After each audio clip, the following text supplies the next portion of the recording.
Well, more than 13.5 million people have been infected with COVID-19, which has claimed more than 500,000 lives. Nigeria is not left out from the pandemic that has spread to 213 countries and territories. In this report, health correspondent Jacqueline Ogo feels the pulse of the people in the pandemic and areas that call for serious attention. Many Nigerians don't want to die, despite the complaints they make about the country. But only a few have personal commitment towards keeping safe. That's because a large number of the country's population, especially those who live in local communities, say COVID-19 is a political viral disease that the government is using to enrich its own pocket. All the old money they are collecting is all for nothing. Without you know, maybe there's Corolla, maybe this street down, this K2, just bring maybe 10 or 5 outside for you to see. You can't see. You now say 100, you see 1,000. That's a big lie. Coronavirus in politics is politics, real politics. Why? Because Corona Nigeria is scam.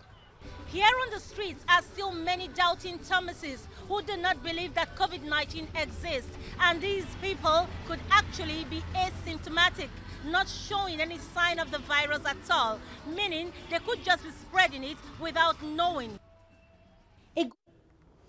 All right, joining us now, CEO, Occupational Health and Safety Managers, Ehi Iden, joining us now on Skype. Ehi, good morning, it's good to see you.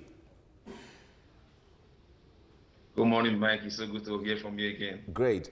Now, the idea or the issue of COVID-19 has been so popular as it affects every country and region in the world right now.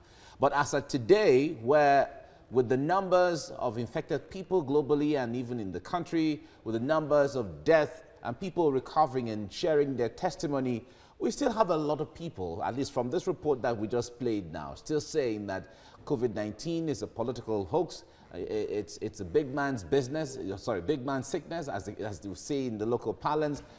What more can we do to ensure that people get the realities of this?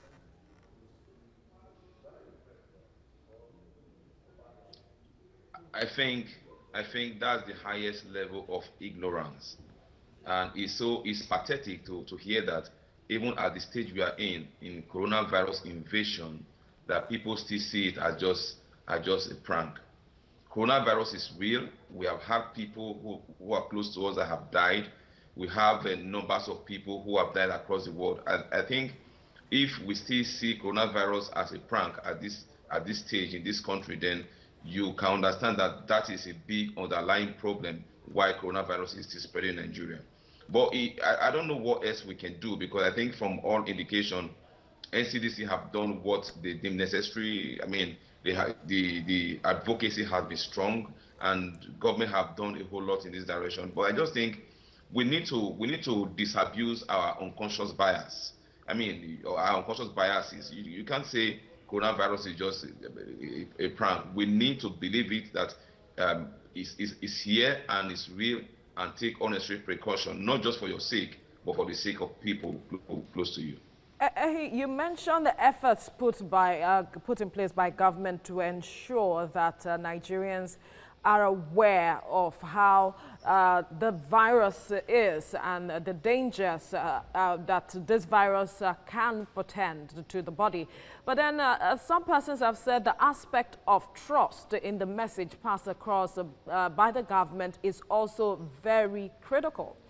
I wonder if you see that as being the major challenge here, where government says a thing and the people do not seem to believe. I totally agree with you, because the last time we had a chat on this station, I mentioned that the government agencies, ministries, bodies have to first come together on the same page, because when you say this is color red, and on that state government said no, it's color green, we create confusion. I think there's confusion along the line, but I think that is one of the problems. I think why people are taking it, because the NCDC is speaking, the Ministry of Health is speaking to the public, and the government of a state is speaking to the same public. But I must emphasize here that when we have issues as these that we call in terms of disaster or pandemic that we have right now, there must be one incident command center, and that is the NCDC. So, and no government, I think is an abuse of power for any governor or any government agency to wake up and speak contrary to what the real issues are and speak against what another government agency has spoken. I think it's unethical and unprofessional in my estimation. I think to a great extent, this is where the confusions are driving in and making people lose trust in the real issues that we have before us. Okay.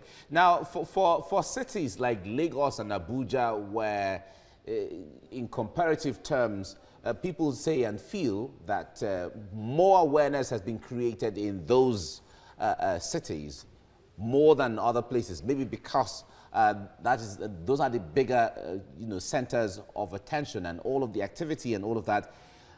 We also see the higher number of confirmed cases from these cities as well, sometimes, and especially Lagos. Now, when it comes to the issue of compliance, a lot of people are feeling that government is the one with the authority to devise mechanism by which the curve can be flattened. And they are recommending that government should be a little more stricter with the issue of ensuring compliance. What do you make of this? Because it has always been the issue of persuasion. Just talk to the people, plead with them, try to reorient them. But that doesn't seem to be working. Well, that's a critical issue, because the only way to make policies work is to enforce the penalties in those policies, and that's what government has not been able to actually do rightly, as far as much as I know. You can't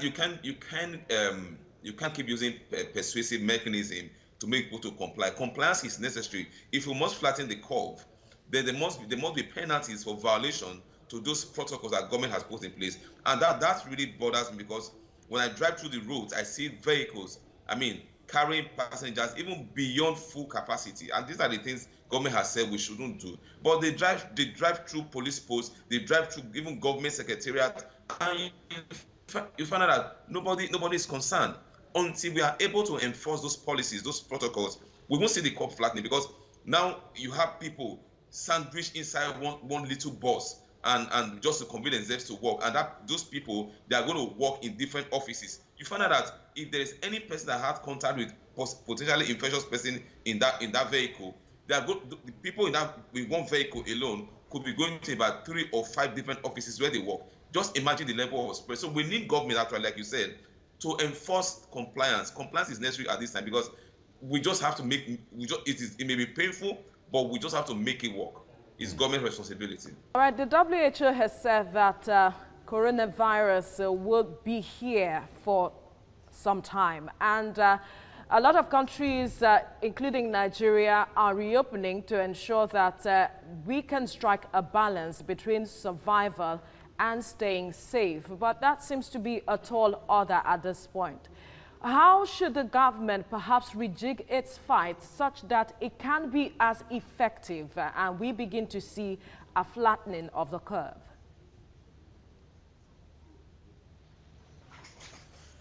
Thank you so much, colleague. I think from the first thing I said before, government has to see how they can strengthen the enforcement processes on the use of apparatus that are meant for prevention. And one of such is the right use of PPEs, because when you have PPEs and they are used wrongly, it gives you a false sense of protection, yet you are never protected.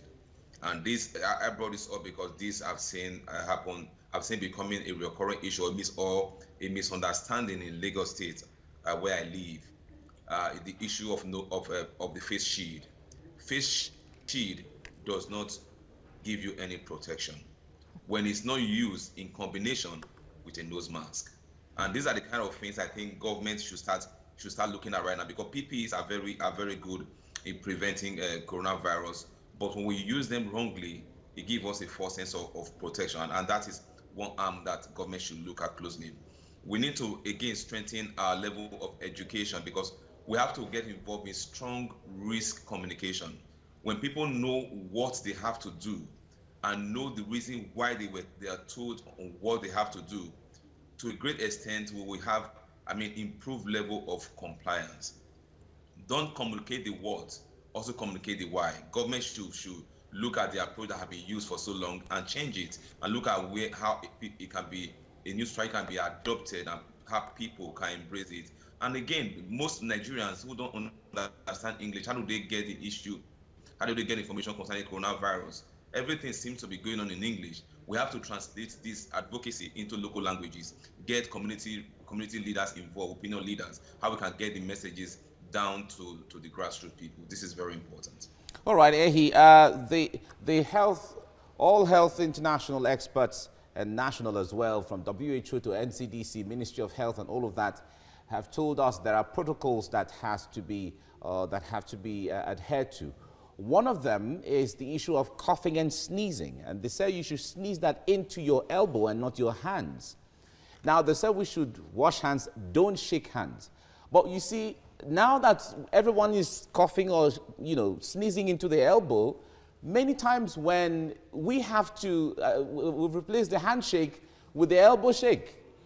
So, which means the elbows are coming into contact now and all of that from, at least I know you would have seen all of those. Now, how safe is that? Because we're trying to see, they've made us understand that the little droplet, that's just a little droplet of whatever, is what causes the thing, the transmission from person to person. So the elbow is culprit here, and then the elbow is the point of contact here.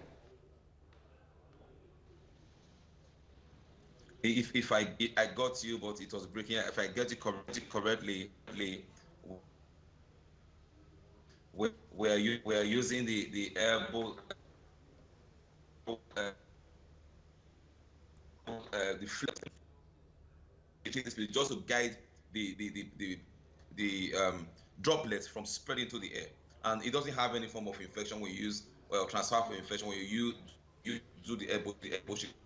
The elbow shake is directly on the elbow.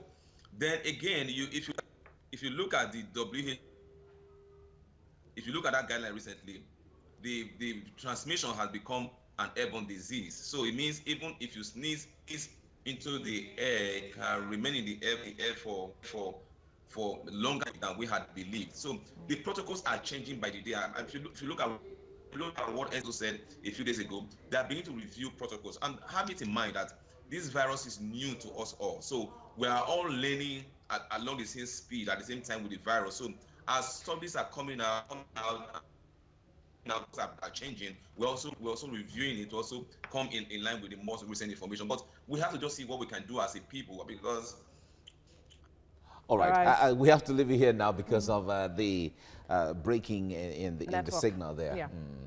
But so much to learn from what he has said, especially knowing that a lot of people are using face shield now. So he has said that it just gives a false protection. A false feeling of protection.